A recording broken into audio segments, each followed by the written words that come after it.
I kind of expected this to happen. Really, it's no surprise. However, really? Now, first of all, I'm not going to really talk about the COPPA situation because, one, a lot of people have talked about it already. It's been this huge thing on YouTube for a while. Second of all, I think the talks of COPPA has kind of slowed down some. Well, some people are still talking about it. And three, I was kind of hesitant to throw my hat into the ring because, well, I'll explain to you later in this video. But anyways, COPPA has been something that many YouTubers have talked about over the past couple of months or so, and there had been rumors and speculation that it would severely affect many channels, especially those that make kids content. So as my understanding, COPPA, or the Children's Online Privacy Protection Act, was created so that no website or online business could collect data from users under ages 13 or target them on the internet. Now, I gotta say that's only the gist of it. I could be wrong, but it's supposed to protect children's privacy on the internet. So in YouTube's case, the platform is not allowed to collect or solicit data from child users, again, children under 13, because that's against the rules of COPPA, which is enforced by the Federal Trade Commission, or the FTC. Naturally, I came across this issue through countless YouTube videos on it. By the way, the rage video from Francis is pretty funny, just saying. And a lot of people treated this as if this was going to be another adpocalypse, like the ones where channels had to be family friendly and all that, or lose monetization. Personally, when I had first learned about COPPA and what it was going to do, I was a little concerned. In fact, while everyone else was giving their take on the issue, I was kind of hesitant to put my 2 cents in because, one, I talk about a cartoon character a lot on my channel, and it's very obvious in most of my thumbnails. And two, I don't have over $40,000 to dish out for any of my videos that the FTC can determine as made for kids. However, after going through the videos explaining COPPA in further detail and having a bit of clarification, I eventually realized that I had nothing to worry about. And again, I'll explain why later in this video. So now, whenever you try to watch a video on a channel that's being designated as made for kids, you know what, as an example, I'm going to try a video from VeggieTales. I can't believe they started uploading full episodes to YouTube. Okay, you'll now see a few things. One, a button suggesting that you try the YouTube Kids app.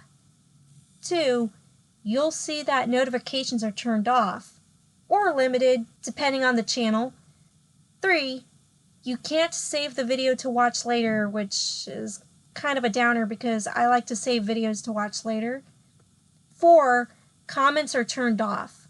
And 5, there's no mini player, whatever that is. Oh, I guess that means the video can't keep playing when you make it into a smaller window while it's searching for other videos, right? I guess. So yeah, VeggieTales, seeing that they obviously make content for kids, they had no choice but to comply with COPPA. By the way, I clicked on a LarryBoy video as an example. Speaking of examples, I know another channel to investigate. Yep, just as I thought.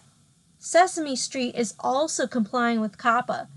Their comments and notifications are disabled, and you can't save any of their videos to watch later. However, you can leave a like or dislike on a video, which in this case, I'm leaving a like, because not only am I doing it to make a point, but also because I know that this Sesame Street episode has a certain segment with a certain character that I find quite fascinating. But that's a story for another day. Now you may be wondering, well great, channels like VeggieTales and Sesame Street are going to get less ad revenue than before, or less revenue in general. What are they going to do? Now you may have a point there, because Sesame Street has always been non-profit and had that mission of educating children. That was their mission from day one. And VeggieTales, well, they've been bought out numerous times with Universal as their current owner, and the main goal of the series was to teach Bible lessons. So how else can they make their money? Well, according to the recent COPPA videos that YouTube has released, YouTube is still allowing made-for-kids channels to have ads inside their videos, just not personalized ads. Though that's only the gist of it. I didn't watch the entire video because I was too concerned about what would happen to my own channel. So yeah, back to what I was saying earlier about my being concerned about my own channel.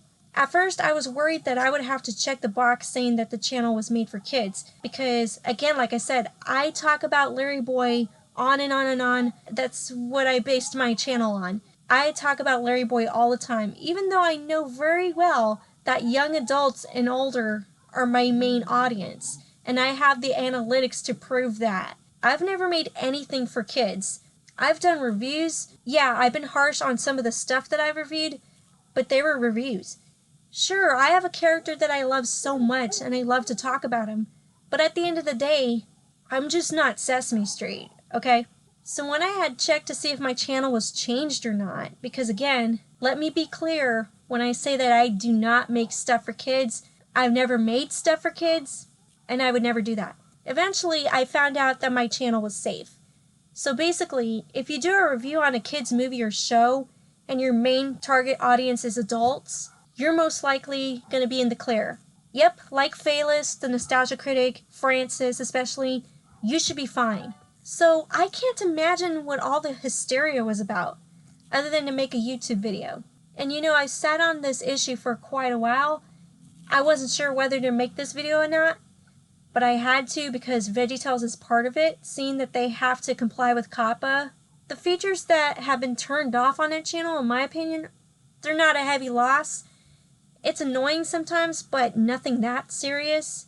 By the way, I just found this out.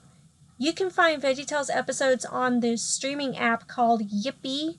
It's a streaming service like Netflix. It's supposed to be cheaper than Netflix, but I don't know. $79 a year is still a lot of money. Just saying. So anyways, those were my thoughts on the VeggieTales channel having to comply with COPPA and all that. Yeah, I didn't really want to talk about this issue because, one, a lot of people had already talked about it already. Two, since COPPA had already gone into effect earlier this year, I think talks are starting to die down. Yeah, it's just I wasn't really interested, and plus I was concerned about my own channel. Luckily, our channel is okay, again, because my target audience is adults. And again, I have the analytics to prove it. So anyways, those are my thoughts on this COPPA issue. So anyways, guys, drop a like on this video, and if you like this video, be sure to subscribe to the channel. I got more videos planned for this year. Again, 2020, I feel is going to be a really great year. So anyways, thanks for watching, and this has been the LarryBoy Fanatic, the eyes and plunger ears of the LarryBoy universe. See you guys!